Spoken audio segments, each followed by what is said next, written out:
নমস্কার। গল্পসঙ্গীর গল্পের আসরে সকল শ্রোতা বন্ধুদের স্বাগত জানাই। গল্পসঙ্গীর আজকের নিবেদন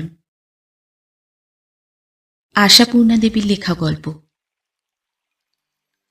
নিরাশ্রয়।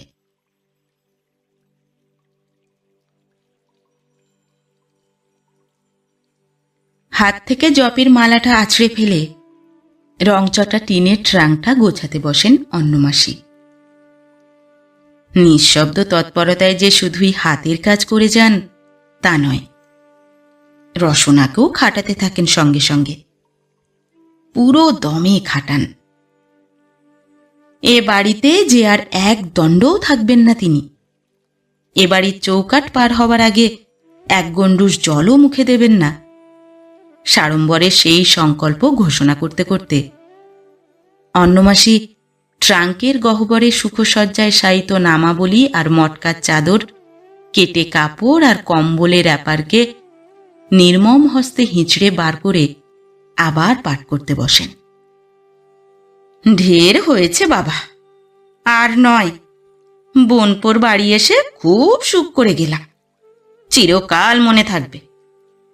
মরণ দশা না হলে কেউ বইমাত্র বোনের বেটা বউয়ের কাছে শরীর সারাতে আসে না। মরণ দশা ধরেছিল আমার, তাই এসেছিলাম। তা খুব শিক্ষে হলো। এখন দয়া করে আমায় ছেড়ে দাও বাবা, বিদেয় হয়ে বাঁচি। এই হচ্ছে নমুনা। নানা ছন্দে নানা ভঙ্গিমায় এই কথাগুলোই বারবার বলতে থাকেন অন্নমাসি। অভিযোগ শুনে মনে করা স্বাভাবিক, এ বাড়ির বাসিন্দারা নিজেদের স্বার্থের আনুকূল্যে আটকে রেখেছে অন্নমাসিকে, আর যাবার জন্য অতিষ্ঠ হয়ে উঠেছেন তিনি। আর এও ভাবতে হবে, ঠিক আজই এমন কোনো ভয়ঙ্করী ঘটনা ঘটে গেছে যার পর আর একদণ্ড তাঁর এ বাড়িতে থাকা চলে না।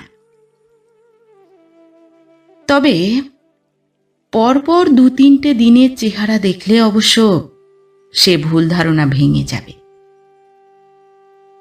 রংচটা ওই টিনের ট্রাঙ্কটাকে গোছাতে বসা অন্নমাসের দৈনন্দিন কর্মসূচির অপরিহার্য অঙ্গ। তবে নাকি আক্কেলের মাথা একেবারে খেয়ে বসেননি বলেই বোনপোর সংসারের অকল্যাণ করে অদিনে অক্ষণে চলে যেতে পারেন না।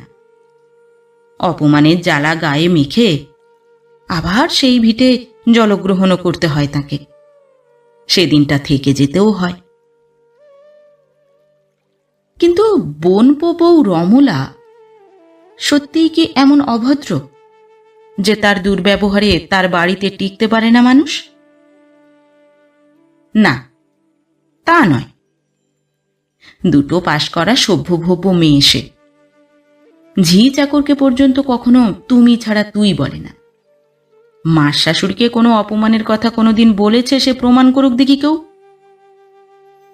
বলে না, কিন্তু বলে না সেইটাই তো অসহ্য।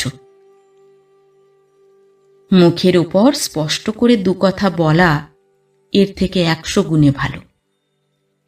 যেটা সহজ, যেটা স্বাভাবিক, যেটা বোধগম্য, তাতে ফিরিয়ে দু কথা বলবার পথ আছে। আর বলাবলির সেই সহজ যুদ্ধে অন্নমাসিরই জিতের আশা 16 আনা। কিন্তু এ কি? পরের মুখের উপর স্পষ্ট শুনিয়ে দেওয়ার বদলে অহরহ সেই অনুচ্চারিত কটূক্তি নিজের মুখের চেহারায় স্পষ্ট করে লিখে রাখবার একই নিষ্ঠুর বিলাস রমলার। ওর মুখের প্রত্যেকটি রেখা যেন বিরক্ত অবজ্ঞায় প্রতিনিয়ত প্রশ্ন করছে, তুমি কেন? তুমি কে? চিরকাল এ সংসারে থাকবার আশা করছো নাকি তুমি? সে ভাষা পড়তে পারেন অন্নমাসি, মুখ্য হলেও পারেন, কিন্তু এর উত্তরের ভাষা জানা নেই তার। অদৃশ্য এই আক্রমণের কাছে অহরহ তার নিরুপায় পরাজয়। তাই তো এত দাহ। তাই না যখন তখন কারণে অকারণে হয়তোবা ঝি চাকর কি বাড়ির নেহাত অবোধ ছেলে মেয়েদের মধ্যে থেকেও তুচ্ছ ত্রুটি আবিষ্কার করে এই কাণ্ড করতে হয় তাকে। মরচে ধরা পুরনো এই অস্ত্রটা ছাড়া আর কি বা সম্বল আছে অন্নমাসির? রণবিজ্ঞানের আধুনিক কৌশল আয়ত্ত করতে যাবেন কি নিয়ে? তাই আজকে চঞ্চল একটা বাচ্চা চাকরের পা দৈবাৎ তাঁর গায়ে ঠেকে যাওয়ার দুরন্ত অপমানে ঘণ্টাখানেক ধরে চেঁচাচ্ছেন অন্নমাসি। গলায় দড়ি, আমার গলায় দড়ি। এখানে বসে বসে বোনপোর বাড়ির ক্ষীর সর খাচ্ছি, কিন্তু আর নয়, ঝি চাকরের লাথি খেয়ে হজম করতে পারবো না। বিভূতি, কোথায় গেলে বাবা? দাও, এখুনি আমার কেষ্টকে একটা তার করে দাও, এসে নিয়ে যা। বয়াটে হোক লক্ষ্মী ছাড়া হোক, পেটের সন্তান তো বটে সে। তার ভাত মান নির্ভাত, ক্ষীরসরে কাজ নেই বাবা। ছেলের ঘরে খুদ সেদ্ধ করে খাবো। তুমি এখুনি তার করে দাও বিভূতি। বিভূতি নিঃশব্দে ঘরের ভেতর বসে মক্কেলের ফাইল ওল্টাচ্ছিল। দেখে মনে হয় না এ আবেদন তার কানে যাচ্ছে, কিন্তু রমলার কান তো বিভূতির মতো অমন শীষে দিয়ে ভর্তি নয়। কত আর সহ্য করতে পারে সে? ঘরের ভেতর এসে ফেটে পড়ল সে। এই রকমই তাহলে চলতে থাকবে বরাবর? বিভূতি কেমন একটু অসহায় অপ্রতিভভাবে বলে, কি বা করা যায়? কিছু করা যায় না কেমন? অম্লান বদনে বসে বসে এই গালমন্দ সহ্য করতে হবে। চমৎকার। উত্তরে বিভূতি একটু বোকার মতোই কথা বলে বসে। বলে, তা ওর সঙ্গে একটু ইয়ে করে চললেই হয়, তাহলে আর। ইয়ে করে? ও, তাহলে বাদল মিন্টুদের নিয়ে আমাকেই এ সংসার ছাড়তে হয়? তা ভিন্ন তো আর ওর ইয়ে বাঁচানো যাবে না। কিন্তু বলতে পারো কেন? কিসের জন্য আমি সর্বদা এত অশান্তি সহ্য করব? বিভূতি বিব্রত স্বরে বলে, একটু আস্তে। আচ্ছা, কি করতে পারা যায় বলো? স্বভাব তো আর বদলানো যায় না কারুর। মাঝে মাঝে তো বোঝাতেও চেষ্টা করি। বুদ্ধিমানের মতোই কাজ করো। বেশ, তাহলে বরাবর এই থিয়েটারই চলুক। উনি যথেচ্ছ গালমন্দ করুন, যত খুশি তেজ দেখান, দিনে 5 বার তোমার বাড়ি থেকে ঠিকরে বেরিয়ে যাবার ভান করুন, আর তুমি গিয়ে বাপু বাছা করে মান বজায় রেখো। বিভূতি একটু ক্ষুব্ধ হাসির সঙ্গে বলে, কি করব? সত্যি তো আর বেশ চলে যাও বলতে পারি না। আমাদের আশ্রয় ছাড়া ওর যে এখন আর কোনো জায়গা নেই, সে তো তোমার অজানা নয় রমলা। রমলা বিরক্তভাবে বলে, অজানা থাকবে কেন? খুবই জানা আছে। তা নইলে আর এতদিন নীরবে সয়ে যাচ্ছি। তবে যার নিজের সে জ্ঞান থাকা উচিত ছিল, তাকেই সেটা জানতে না দিয়ে একটা অবাস্তব অবস্থা সৃষ্টি করে কতদিন চলবে তাই ভাবি। একটা ভুল ধারণাকে চেষ্টা করে বাঁচিয়ে রাখার কোনো মানে বুঝি না। প্রত্যেকেরই নিজের অবস্থা সম্বন্ধে চৈতন্য থাকা সঙ্গত। দ্বিতীয় আশ্রয়ের মিথ্যা কল্পনায় সত্যিকার আশ্রয়কে তাহলে এত অবহেলা করবার সাহস হয় না। যে ছেলে আজ 6 মাস হলো মরে ভূত হয়ে গেছে, এখনো তার অহংকার। আহ রমলা, আস্তে কথা কইতে কি তুমি পারো না? আস্তে কেন? বোবা হয়ে আছি, কিন্তু তোমাদের মতো অমন বাজে সেন্টিমেন্ট আমার নেই। শোক সংবাদ শুনে হার্ট ফেল করতে তো কখনো দেখিনি কাউকে। কি জানি তোমার মাসি যদি করেন। কিন্তু এও বলে রাখছি, বেশি দিন আর আমি এসব লুকোচুরির মধ্যে থাকবো না। বলতে পারবে মুখের উপর? রমলা নিরস্বরে বলে, ওর আর পারাপারি কি? চিরদিন কি না জানিয়ে চলবে? যতদিন চলে, এতে তো আমাদের কোনো লোকসান নেই রমলা। লাভ লোকসানের কথা নয়, মিথ্যে মিথ্যে, তার সপক্ষে কোনো সৎযুক্তি নেই। দুঃসংবাদ বলে শব্দটা তাহলে থাকতো না। দুদিন চিৎকার করবেন, হাত পা আছড়াবেন, তারপর সবই ঠিক হয়ে যাবে। অন্তত বুঝে যাবেন নিজের অবস্থাটা কি। তোমার এই বাজে সেন্টিমেন্টটা একেবারে অর্থহীন। রমলা রাগ করে চলে গেল, আর বিভূতি খোলা দরজাটার দিকে চেয়ে তার কথাই ভাবতে লাগলো বসে বসে। হ্যাঁ, তারই কথা। বিদুষী রমলা সভ্য ভব্য মার্জিত ভাষায় ঘুরিয়ে ফিরিয়ে যাই বলুক, বিভূতির কাছে তার অর্থ সুস্পষ্ট। সাদা বাংলায় সে মুখোরা মার শাশুড়িকে ঢিট করে দিতে চায়। কেনই বা চাইবে না? আশ্রিতার এত তেজ দর্প কে কবে সহ্য করতে পারে? আর সে দর্পচূর্ণ করবার অমোঘ ওষুধ যখন হাতের মুঠোয় রয়েছে। বিভূতির এই এক দুর্বলতা, একরকম অস্বাভাবিকই বই কি। 6 মাস ধরে কেষ্টর মৃত্যু সংবাদটা পুষে রেখেছে, বলতে পারছে না অন্নমাসীকে। দিনে 10 বার কেষ্টকে তার করে দেবার অনুরোধ সত্ত্বেও না। অবশ্যই একথা মনে করলে ভুল হবে। কেষ্ট নামক সুসন্তানটি একটা বড় রকমের ভরসা ছিল অন্নমাসীর, আর নেহাতি শরীর সারবার স্বল্প মেয়াদে শতাত বোনের ছেলের বাড়ি এসেছিলেন তিনি। গুণধর পুত্রের কাছে অন্যের প্রত্যাশা অন্নমাসীর কোনো কালেই ছিল না। ছেলের মূল আস্তানাটা ছিল গ্রামের বাইরে একটা নীচ পল্লীতে। অর্থের প্রয়োজন হলে মাঝে মাঝে বাড়ি আসত এবং মাকে গালমন্দ করে টাকাটা শিকেটা এমনকি সংসারের ঘটিটা বাটিটা পর্যন্ত সংগ্রহ করে কিছুদিনের মতো উধাও হতো। ছেলের সম্বন্ধে সম্পূর্ণ হতাশ হয়েই ভিটে চাবি দিয়ে জামাই বাড়ি গিয়ে উঠেছিলেন অন্নমাসী। মেয়ে জামাইয়ের দেওয়া মাসোহারাতেই যখন চালাতে হবে, তখন তাদের কাছে গিয়ে পড়ে থাকাই ভালো। সেখানে বছরখানেক কাটানোর পর অন্নমাসীর বরাত গুণে মেয়েটি গেল মারা। বলা বাহুল্য, অতঃপর সে বাড়িতে টিকে থাকা শক্ত হল।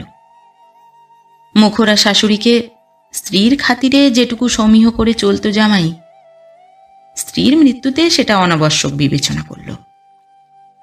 কাজেই একদিন জামাই বাড়ির মুখে ঝাড়ু মেরে রংচটা টিনের ট্রাংটা নিয়ে অন্নমাসী এসে উঠলেন বোনপো বিভূতির এখানে। সে প্রায় বছরখানেকের কথা। সে সময় রমলার কথা বাদ দাও, বিভূতিও যে এই আবির্ভাবটাকে খুব প্রীতির চক্ষে দেখেছিল তা নয়। অস্থায়ী ব্যবস্থা ভেবেই চুপ করেছিল মাত্র। কিন্তু অন্নমাসীর আচরণে অস্থায়িত্বের লক্ষণ প্রকাশ পেল না। এসেই তিনি এই নবাবী কেত্তনের সংসারের হাল ধরতে চাইলেন। বউ ছেলে আর এক পাল চাকর বাকরে মিলে বেচারা বিভূতিকে যে ডোবাতে বসেছে, এ তথ্যটুকু তার চোখে ধরা পড়তে দুদিনও লাগল না। কথায় বলে মা মাসির প্রাণ, সেই প্রাণের তাড়নায় মগ্নোন্মুখ ছেলেটাকে ভাসিয়ে তুলবার চেষ্টা করবেন না অন্নমাসী? ও মা, এইটুকু সংসারে আবার 50টা ঝি চাকর কেন? দেখলে গা জ্বালা করে। 30 টাকা মাইনে দিয়ে একটা দস্যি বামুন রাখা কি জন্যে? বউ কি দুটো সেদ্ধ ভাত করতে পারে না? আঁকাড়া গতর নিয়ে 24 ঘন্টা করবে কি? ছেলেপুলেরা তো নবাবী খাওয়ার ঘটা কি করতে গা? দুধ সন্দেশ মাখন মিশ্রি নইলে জল খাবার হয় না? দুখানা পরোটা ভেজে রাখতে পারো না? বিভূতি যাই মেনি মুখ, তাই এইসব সহ্য করছে। অন্য ছেলে হলে ঝেঁটিয়ে বিষ ঝেড়ে দিত। এইসব ছিল অন্নমাসীর প্রথম যুগের বাঘ মাধুর্যের নমুনা।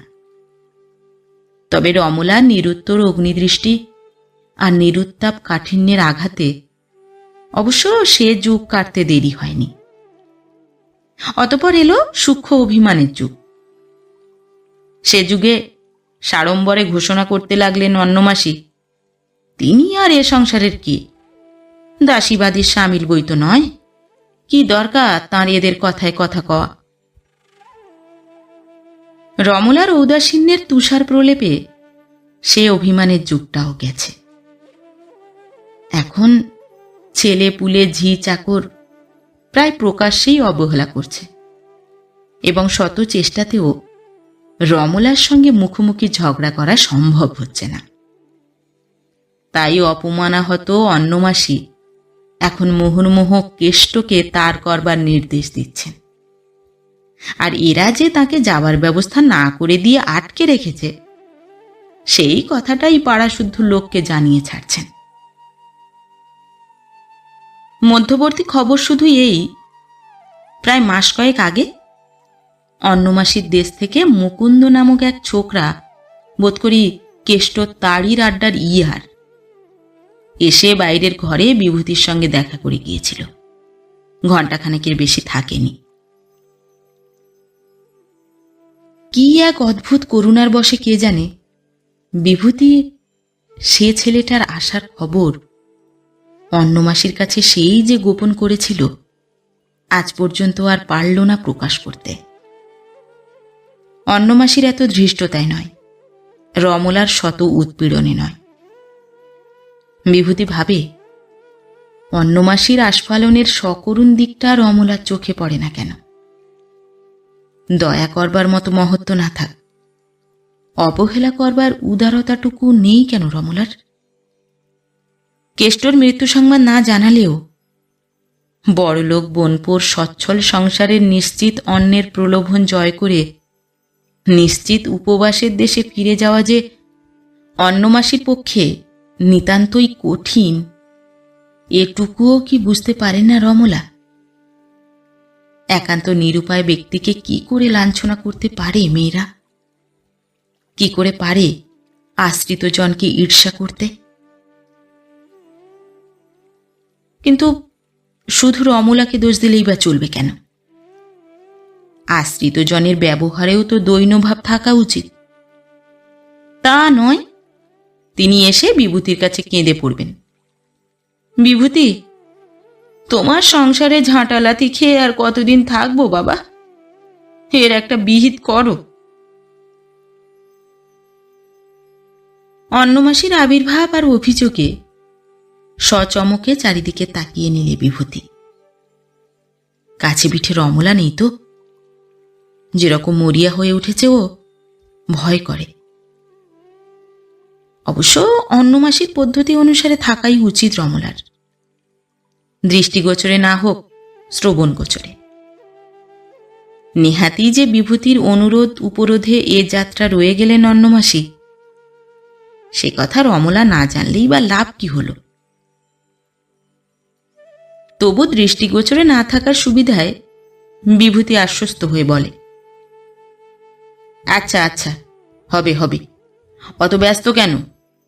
কে কি বলেছে বলো তো, ধমকে দিচ্ছি তাকে গিয়ে। ছেলে পুলেগুলোও হয়েছে তেমনি পাজি। অন্নমাসীর চোখ ছলছলিয়ে আসে এবার। না বাবা, কেউ মন্দ নয়, আমি কুচক্কুরে বজ্জাত, তাই এ পাপকে আর কতদিন পুষবে? আপদ বিদায় করবার ব্যবস্থা করো। কি মুশকিল, এখুনি যাবে কি গো? সামনের মাসে বাদলাটার পইতে দেব ভাবছি, তুমি না থাকলে চলবে কেন? আমি আবার একটা মানুষ, আমার জন্য আবার অচল, কি যে বলিস?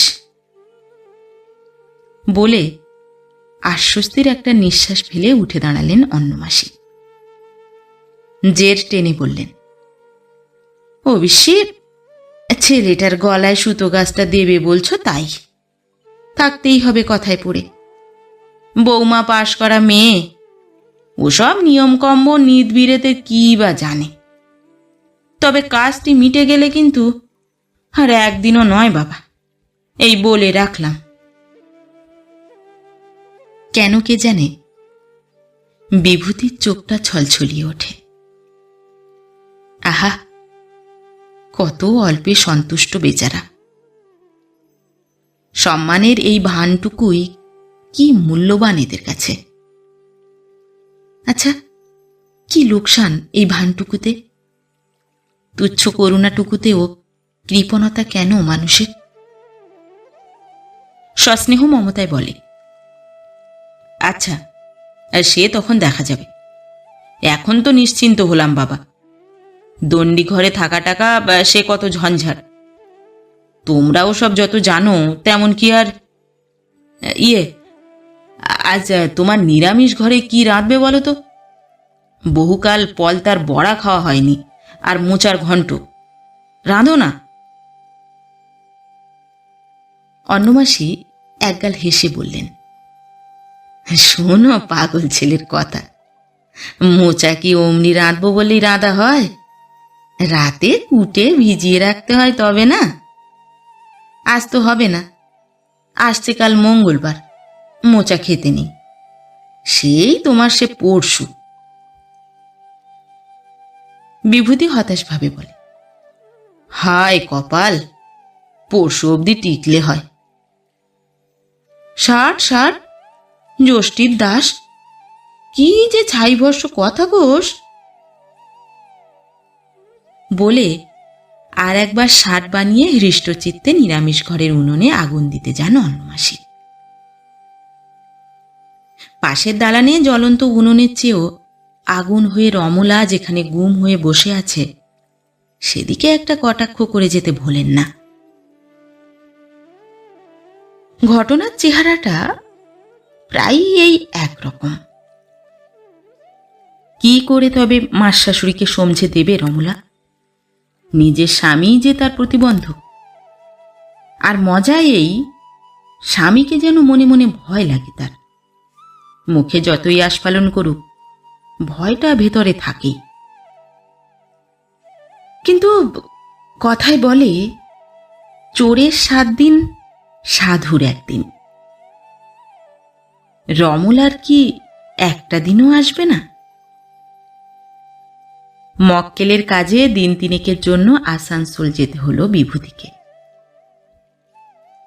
মাসির কথা ভেবে মনে মনে একটু উদ্বিগ্ন যে না হলো তা নয়, কিন্তু সত্যি তো আর বউকে স্পষ্ট করে বলতে পারে না, আমার অনুপস্থিতিতে আমার মাসির উপর দুর্ব্যবহার করো না।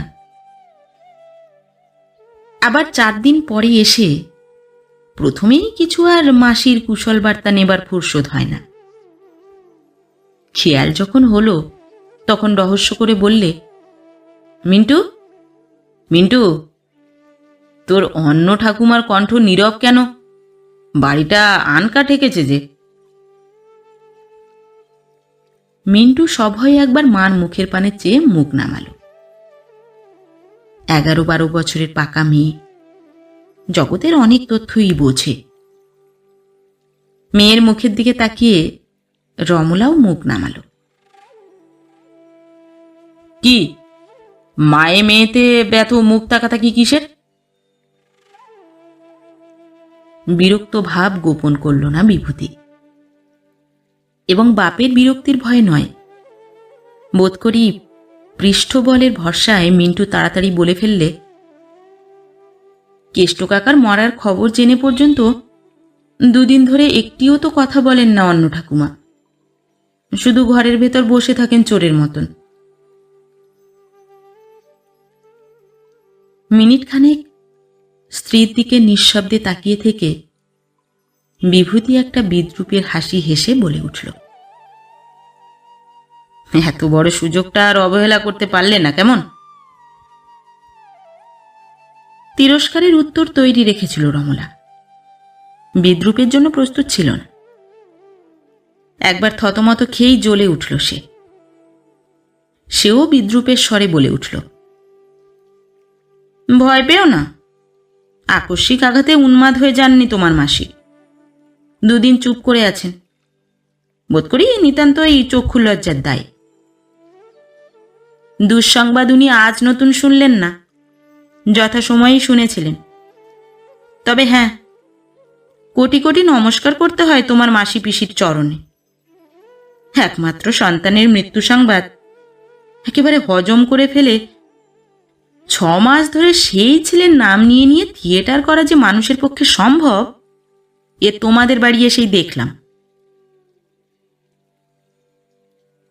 আগাগোড়া ব্যাপারটাই কেমন যেন গোলমাল লাগে বিভূতির। অথচ রমলার বিদ্রুপ কুঞ্চিত মুখের দিকে চেয়ে দ্বিতীয় প্রশ্ন করতে প্রবৃত্তি হয় না। শুধু সেই মুখের দিকে তাকিয়ে এই কথাটাই হঠাৎ মনে হয়, 19 বছর ধরে এই মুখের অধিকারিণীর সঙ্গে ঘর করে এসেছে সে। আশ্চর্য! কিন্তু ক্ষণপূর্বশ্রুত কাহিনীটাও যে আশ্চর্য। এর রহস্য ভেদ করবে কে, অন্নমাসি ছাড়া?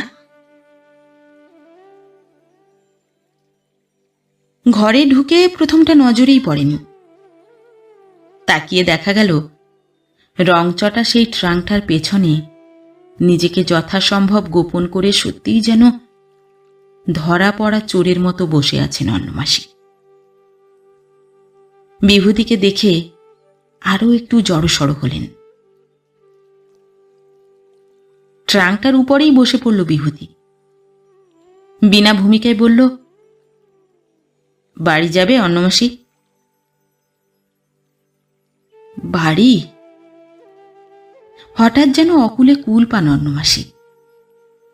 ব্যাকুল অনুনয়ে বলেন, হ্যাঁ বাবা, তাই যাব। 2 দিন ধরে ভেবে আর ঠিক করতে পারছি না। তাই দে, একটু ব্যবস্থা করে বাড়ি পাঠিয়ে দে আমায় এবার। সেখানে গিয়ে কেষ্টর নাম করে গলা ছেড়ে খানিক কাঁদি গিয়ে। মহাপাপিষ্টা আমি, পুত্র শোকের কান্না গিলে ফেলে আজ 6 মাস ধরে কাঁড়ি কাঁড়ি ভাত গিলছি। এই তামাশা দেখে কেষ্ট সেখানে বসে বসে কত হাসিই না হাসছে। ভাঙা ভিটেই পড়ে প্রাণ ভরে চেঁচিয়ে সে পাপের প্রায়শ্চিত্তির করি গে। বিভূতি ইতস্তত করে বলে, কিন্তু তুমি তো জানতে না অন্নমাসি। অন্নমাসি কেমন হতাশ অসহায় দৃষ্টি মেলে আস্তে আস্তে বলেন, জানতাম বই কি বাবা। এ খবর কি মায়ের প্রাণে অজানা থাকে? মনি জানিয়ে দেয়। মুকুন্দ এসে যেদিন বাইরে বাইরে শুধু তোর সঙ্গে দেখা করে পালিয়ে গেল, সে কি আমি টের পাইনি? তখনই বুঝেছিলাম কি খবর নিয়ে এসেছে সে। জেনে বুঝে চুপ করে থেকেছি, স্পষ্ট করে জিজ্ঞেস করিনি। বিভূতির মুখ থেকে বোধ করি অজ্ঞাতসারী অস্ফুট একটা কেন উচ্চারিত হয়। অন্নমাসি মুখ তুলে বলেন, কেন? কেন তাই শুধোচ্ছিস? ভেবেছিলাম মদো মাতাল যা হোক, তবু তো ছেলে, তার আশ্রয় জোরের আশ্রয়। সে নাম মুছে গেলে ত্রিজগতে আর মুখ কোথায় আমার? নিরাশ্রয় হয়ে পরের ঘরে পড়ে থাকা যে বড় ঘেন্না। রাগ করিস নে বাবা। বৌমা বড় নিষ্ঠুর, বড় অহংকারী, মানুষকে মানুষ জ্ঞান করে না। বড় হেয়বোধ হয়ে থাকতে হয় ওর আশ্রয়ে। সেই ওর কাছেই আমি একেবারে নিরাশ্রয় হয়ে পড়ে আছি, এ কথা স্বীকার করতে পারছিলাম না। তাই মা হয়ে আমি আজ 6 মাস এই শোক চাপা দিয়ে। 6 মাস পরে বোধ করি এই প্রথম ছেলের শোকে চোখ দিয়ে জল গড়িয়ে পড়ে অন্নমাসি। কে জানে, হয়তো যথার্থ ছেলের শোকেও নয়। হয়তো এতদিনে সত্যকার নিরাশ্রয় হয়ে যাওয়ার মর্মান্তিক দুঃখেই খড়কুটো সাজিয়ে আশ্রয়ের যে ছলনাটুকু এতদিন প্রাণপণে খাড়া রেখে আসছিলেন, রমলার একটি ফুৎকারে যে ধুলো গুঁড়ো হয়ে গেছে সে আশ্রয়। কিসের জোরে আর তবে দাঁড়িয়ে থাকবেন অন্নমাসি?